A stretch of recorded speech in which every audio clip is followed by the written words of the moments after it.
Welcome into the Tuesday edition. It is March Madness time. Big things about to take place. Next week, Selection Sunday. This week, conference tourneys. Few of those already in the books. NFL season officially starts on Tuesday as well. A lot of free agents and proposed deals are on the table, ready to go into effect. They got them all queued up and all that, including some headlines and a new feature on the Flashback as well coming up later on. So we start, though, with an issue that's been probably for some time going on. Core values. We've talked about it on this show. We've talked about it throughout the editions of the Flashback. But core values. Seems as though we get a little bit further away from these as a society. Maybe, that's part of that's evolution.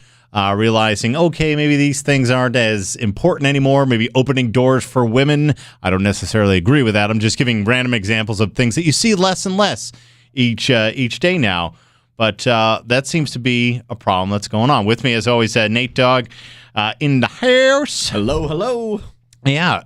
So core values. And the reason I bring core values up is because that's something that down in Texas, they've really reinstitutionalized. Mike Leach has done it at Washington State, trying to say, hey, these are core values. You break these 3 rules, boom, you're never going to be in front of me again. The old 3 strikes rule, right? Yeah. Well, yeah, but he does it for 3 items. But yeah, it's a no strike policy on three items.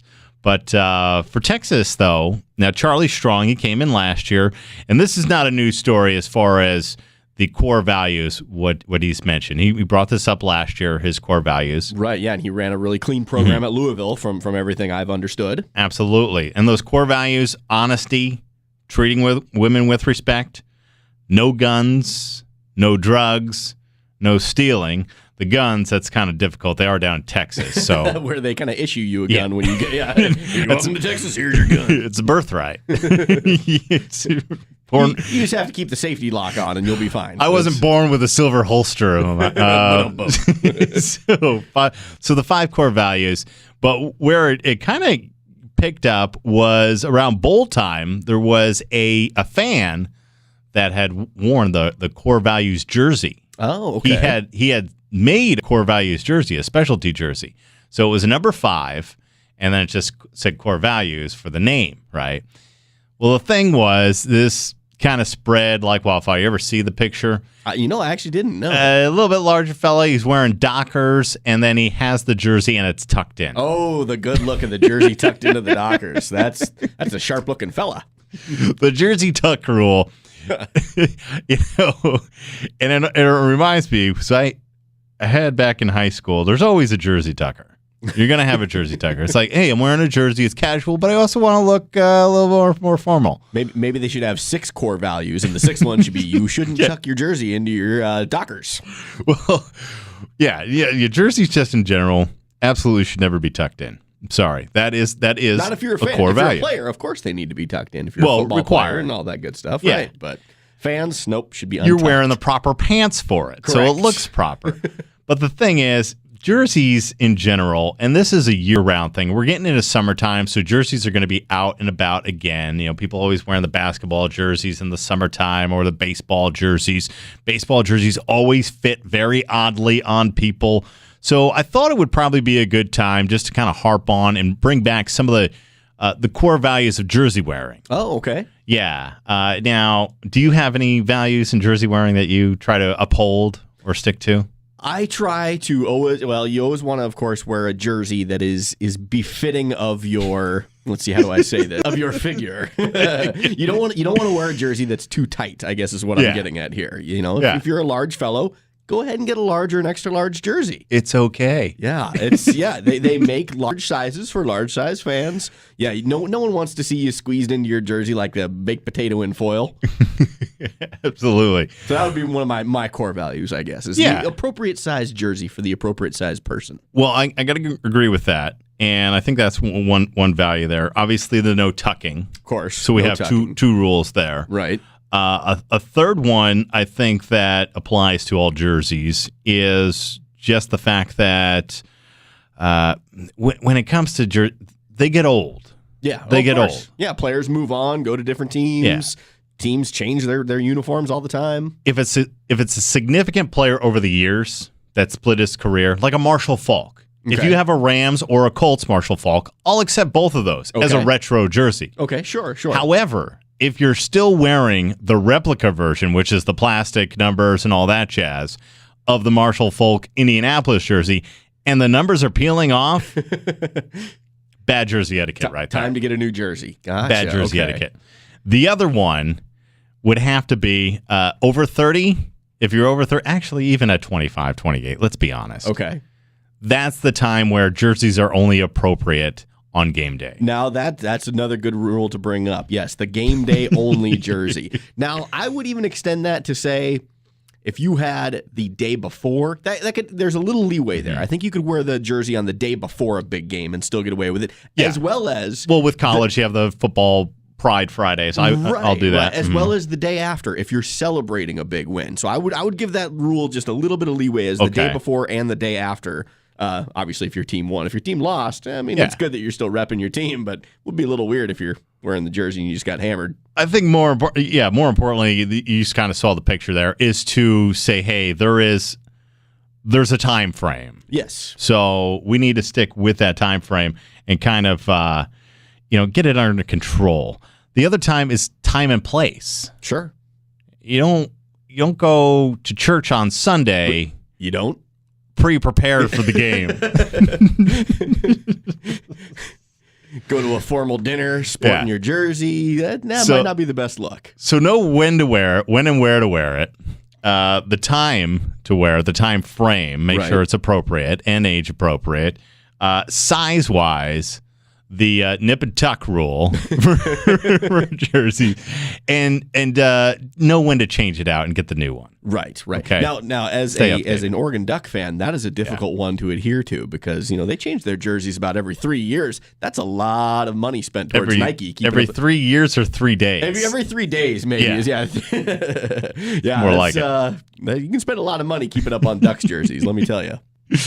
Well, you have to, I guess, sometimes. All right. Well, we got through our this is one thing I had. This is also what it reminded me of. Okay, so the guy's tucking the jersey, and it looked very odd. If you just put 5 core values, jersey tuck in there, it will pop up. Really, again, it kind of just spread like a wildfire in December. But the fact of the matter is that there are jersey tuckers who shouldn't be jersey tuckers, to be honest with you. But what's worse than jersey tucking, I don't know if you've ever witnessed this, but sweater tuckers. Oh, sweater Have you ever seen a sweater tucker? I don't think I've ever seen a sweater tucker. They exist? There was a sweater tucker in high school that I went to high school with. He was our star running back, actually. Really? Star running back, and he'd wear Bill Cosby type of style sweaters. Sure. Not as a joke. This was his style. This is what he went with. But he would tuck them in on top of it. Holy so cow. He's tucking in and we lived in Colorado, okay? So it's pretty dry, and for most of the time, it's a pretty hot climate most of the time. In the wintertime, it gets a little bit frosty, sun, sure. but we're proximity to the sun, so it gets a little bit hot all the time, actually. And it's not really sweater weather, I guess, but anyhow, he would have the full decked out sweater, not like the grandma bingo sweater, but like a Bill Cosby sweater. Yeah, the Cosby. Yeah, just there you go. I don't know if Cosby relates to people anymore. Maybe not anymore, but for various reasons. Yeah, we're gonna go ahead and leave that one alone. Next, so he tucked it in all the time. I've never heard of such a thing. Tucked in the sweater. Wow, a trendsetter. Imagine that. Oh, I'm trying not to. All right, let's get on next bit here. As you know, it is Monday, and it is time, of course, for headlines.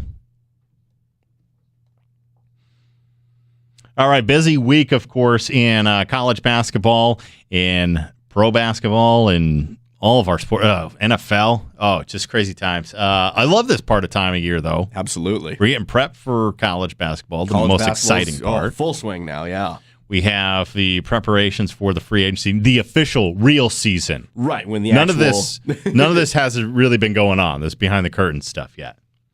But Tuesday, today, whenever you're listening to the show, 4:00. So they set it at an odd time too. That is sort of odd. I wonder, did they pick that arbitrarily? There must be some reason behind that. I think it goes back to Roman times. We're going to go with 2:43. That's what time free agency opens, just because. It's like the summer solstice. Yeah, daylight savings time maybe affected it. All right, well, let's get to the first one. We are a little bit basketball heavy right now, and we're going to do the same with our headlines right now. So what do we have for the first one? First headline, Syracuse basketball and Coach Jim Boeheim hit hard by the NCAA. Yeah. Jimmy B.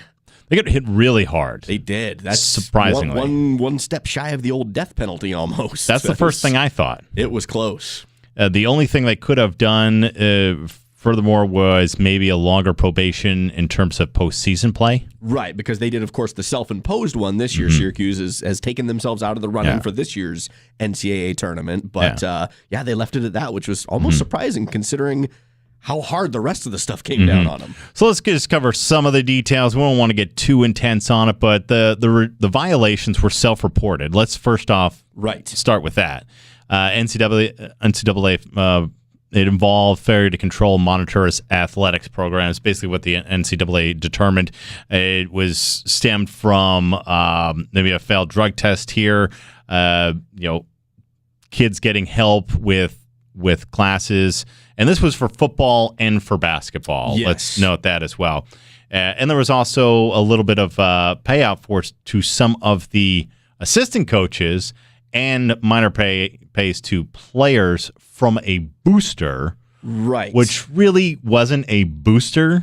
Let's be a little upfront with that. And the grand total of it over years, he was a guy who was working at the YMCA, the local YMCA. So when people were playing over there, sometimes he kind of hype it or whatever.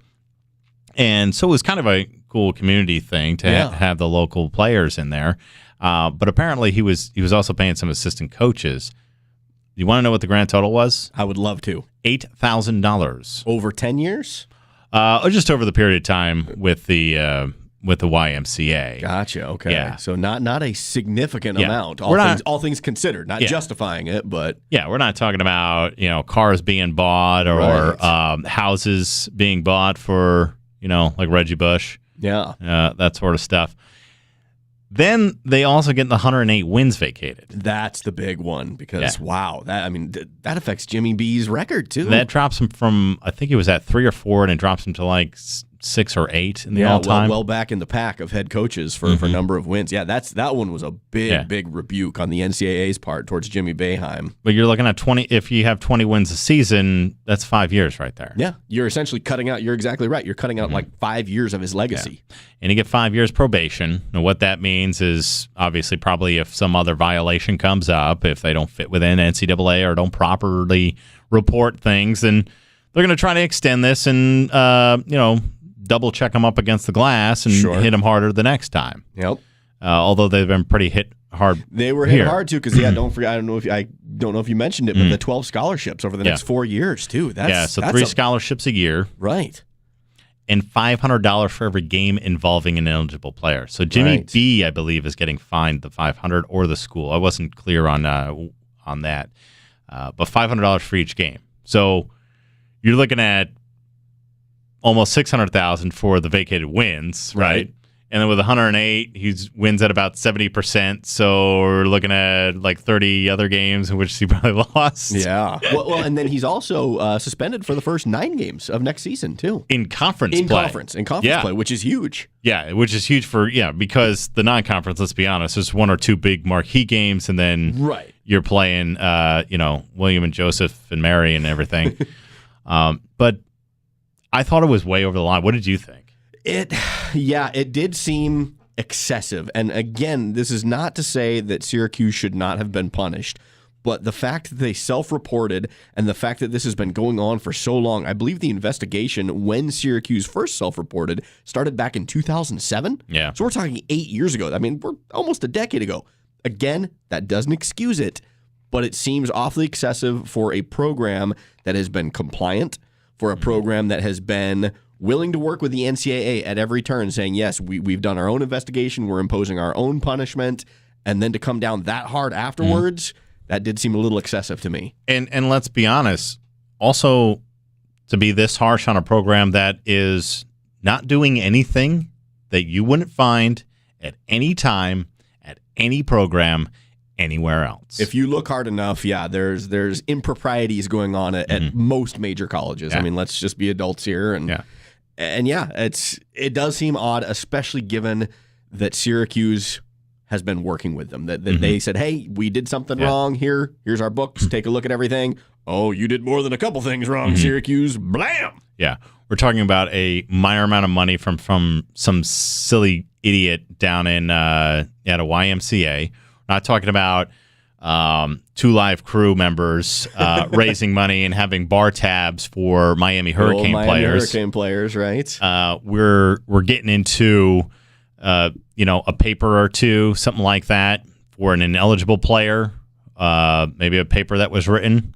Sorry, North Carolina, where are you at on that? Oh boy, yeah, pretty sure that happens at every school. Yeah, those tutors, they're rooting for they're helping the kids out during the week. Oh, of course. And they're going to the game on the weekend. Of course. Absolutely. You'd they be want a fool the to people. think otherwise. Yeah. And I think the thing is from everything I know of Jim Boeheim, of course I don't know him personally, but everything I've ever seen of him and in every interview, the guy seems like he's a class act. He gets it. He's good to the program. He's good to the community. He's good to the kids. And it really, really seems like it's going to tarnish his legacy, which is... Yeah. That's the part I guess I'm struggling with more, is that it really hurts Jim Boeheim. For me, growing up a Syracuse fan in New York, it's not going to tarnish my image of him, because this isn't something where, again, this isn't any wild, crazy nonsense that was going on at the school. This isn't some Miami Hurricane situation. Right. This isn't there really was a lack of institutional control. Exactly. This is just everyday stuff where, okay, it goes a little bit beyond the extension of what the coach can constantly keep track of. And I think you just hit the nail on the head. Is now, as a head coach, the buck stops with him, and every head coach agrees to that. But it does, again, seem excessive based on the fact that he can't be everywhere. He can't have eyes everywhere. Yeah. And again, it doesn't absolve him of responsibility, but that should factor in the NCAA's decision when they're coming up with these punishments. When it comes to minor infractions. Right. And these are minor infractions over a long period of time, and that's why it may seem larger. Look at Cliff Alexander right now, KU. Yes. Family getting money, possibly. Again, another issue. UNC, their academic issues, they go back all the way now to 1989. Oh, man. So well over a decade. We're talking Dean Smith era. Wow. We're talking a national title in there. Man, oh, man. Wow. And I was listening to somebody over the weekend. Think about this, KU, UNC, Duke, Those are your perennial powers. Duke has some issues with what's going on with that the kid who got dismissed from the team, the Salamane or what have you. Oh, okay, sure. But the point is, that the host was saying that I listened in on is sacred cows. There's some sacred cows out there that will not. So apparently Syracuse and Jimmy Boeheim, after being there since 1962, helping out this university and the places that he's brought it to for Syracuse and for the Big East as well. When you think of Big East, what do you think of? Patrick Ewing taking on Syracuse, right. the Syracuse-Georgetown rivalry. That's one of the major ones. But apparently he's not in the Golden Cow category, and so he's getting this taken out on him a little bit too harsh, I think. Yeah, he must have forgot to make his donation to the NCAA slush fund or something. I don't know. Somehow got on the wrong side of the law. All right, well, let's get on to the next one. We spent a little bit too much time on Cuse there. But, well, you are a Syracuse fan, so that's true. To be expected. Gets me all fired up and emotional. We have got headline number 2. The New York Knicks, our favorite beloved Knicks, are considering moving their 2015 first-round pick. Yeah, this would be absolutely disastrous. Have you learned nothing? I would wager to say no. No, they have not. This is going to be a potential number 1, okay? If it went based on just record, it would be a number 1. But, of course, they still have to bounce the balls around. And they have a potential number 1 here. They obviously need to be moving and establishing something in the right direction. They have guard play with Carmelo. Right. Okay. They don't have any inside presence. They lost Tyson Chandler last season. That seems to be a huge void. They have no size or depth or experience, at least, in those positions. And look at this as well. Last year in 2014, didn't have a first-round pick. No. Now in 2016, next year, they're not going to have a first-round pick. No, they And are then you're not. going to give up a first-round pick in the only season that you do actually have one? I don't get it either. I'm baffled as the next guy as to what they're doing. The Knicks have not had a first-round pick or a top 5 pick since 1986. This is something that could put butts in seats. This is something that could bring the fans getting a top 5 pick this year. Oh no, we're good. We don't need it. We're gonna go ahead and trade it away. What was Ewing, 84 or was he in 86? He was, I believe, 84. Okay, I believe he was 84. So they had another bad year, got a top 5 in that. That sounds right. Yeah, I believe he was 84. But yeah, they have not had a top 5 selection since 1986. But this is their chance to get another Ewing to carry them on. A cornerstone. Somebody the franchise can rally around. You have Jahlil Okafor. He might potentially come out. Great dude. He's player. a freshman. Absolutely, yeah. Still have some time there. Unlimited ceiling, too. That kid's going to be great. Willie Cauley-Stein. Sure. Junior. Yeah, the junior. Probably going to leave. Yep. Frank Kaminsky. From Wisconsin. A Big man. senior, if you want the senior thing. Rock solid senior, too. A lot of skill set. So big guys and the skill sets with the big guys, these players who can move around what you need to have in the NBA. Guys you can build a team around. I'm not sure if this year is a year that you want to give up a potential top 5. Yeah, it does seem like this is going to be a pretty good draft class, all things considered. And who would they get for it anyway? That's what I don't know. Who are they gunning for that they would give away a first round, again, a potential top 5 pick for? Basically, this is what it would boil down to is what bill are you going to pay for somebody so that they can have a future cheap superstar? Yeah. Because these 3 are going to be superstars. Your Jahlil Okafor, Cauley-Stein, Kaminsky, the Towns guy out of Kentucky too. Who knows? He may leave. He's just as good. I'd take him. I'd say he's probably a top 10 pick. Yeah. So who are you going to get? Who are you going to get besides just paying off somebody else's big salary? And then I hear Glenn Big Baby Davis might be available. I don't know.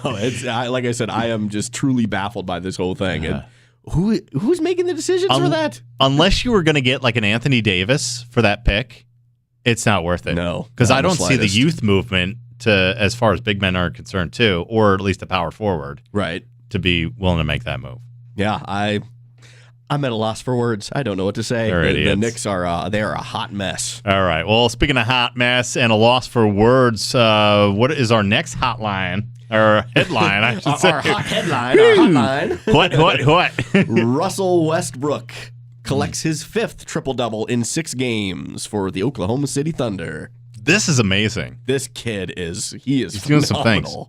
Okay, so let's just go over this. His season averages right now, 27.4. Oh. He's now first in the league. Okay. Over Harden, who's number 2 by like 0.3. 7.1 on the boards. That's number 1 amongst point guards. Right. By a rebound and a half. And then 8.3 assists. Yes. 4th in the league.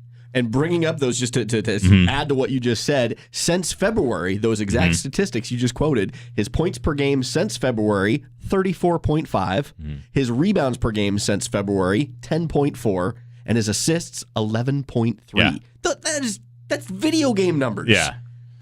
He's heating up. I mean, that is ridiculous. Well, it even goes further back from that. Almost exact same numbers over the last 15 games. Yeah. So, over the last 15 games, the only one that's under 10 is the rebounds at 9.6. Slacker. So not only doing it, during the triple-double period, and also been doing it as far as really like the last 6 weeks or so, or 5 weeks or so. It's just amazing. He has picked up the slack for Kevin Durant being out and then some. Yeah. I mean, it's one thing he has put the team on his back, and there's no truer sense of that phrase than what Russell Westbrook is doing. It is phenomenal. Above and beyond. Plus, let's not forget the fact that during this 6-game stretch, he also fractured his face. Yes, he had a dent, a visible dent in his face from the game against the Blazers.